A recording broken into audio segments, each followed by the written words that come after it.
Pagi Ibu. Baik, perkenalkan nama Ibu Septidiana Ambolang. Ibu dari kampus Universitas Nusa Cendana.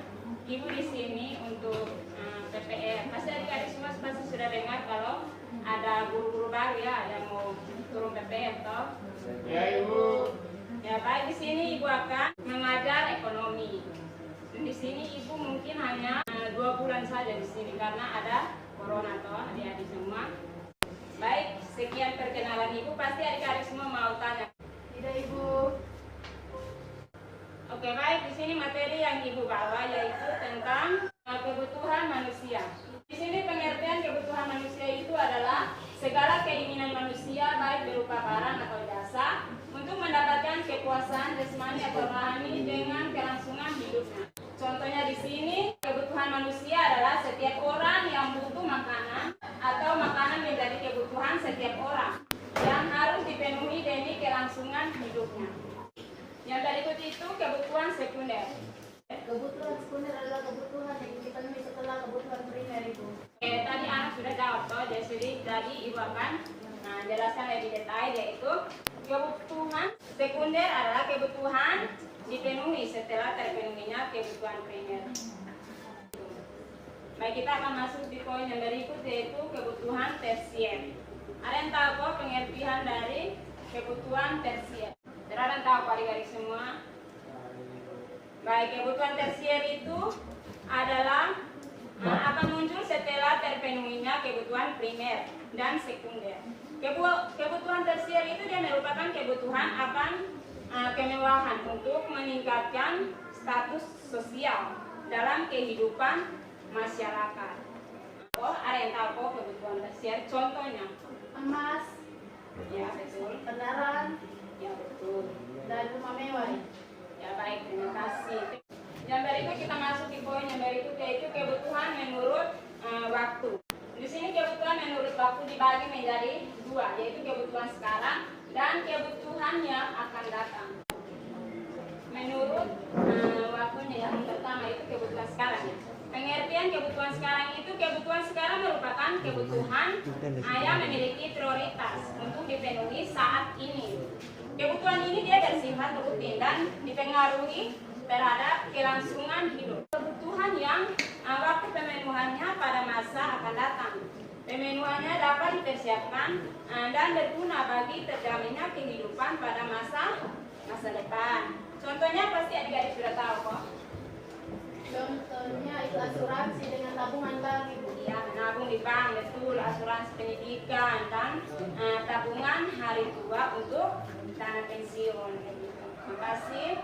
Kebutuhan jasmani, adik-adik tahu kok pengertian dari kebutuhan jasmani?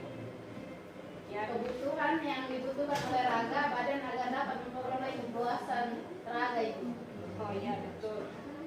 Kebutuhan jasmani itu kebutuhan yang berhubungan dengan pemenuhan kebutuhan fisik manusia. Oke, berikut kita akan masuk di poin yang kedua yaitu kebutuhan rohani. Ada tahu kok pengertian dari kebutuhan rohani?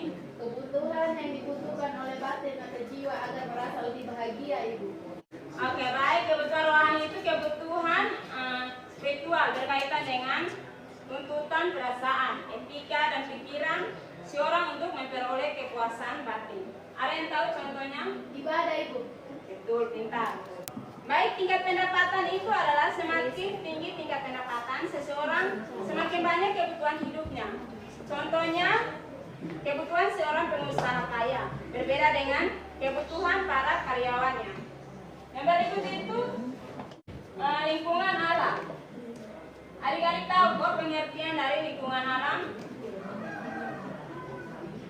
Tidak ada yang tahu kok? Tidak. Oke, kalau tidak ada yang tahu, Ibu akan kasih penjelasan. Lingkungan alam itu adalah untuk dapat bertahan hidup. Maka kita sebagai manusia selalu berusaha untuk menyelesaikan diri dan kebutuhan hidupnya dengan keadaan alam di sekitar kita.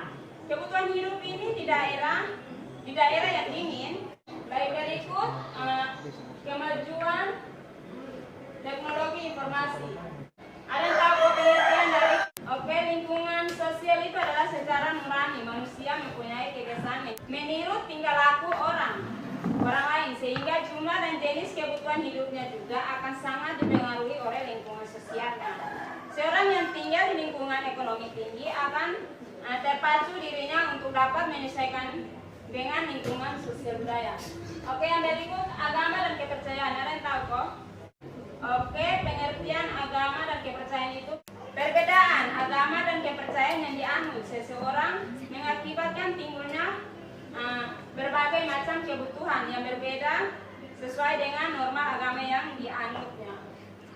Yang terakhir ini perdagangan internasional.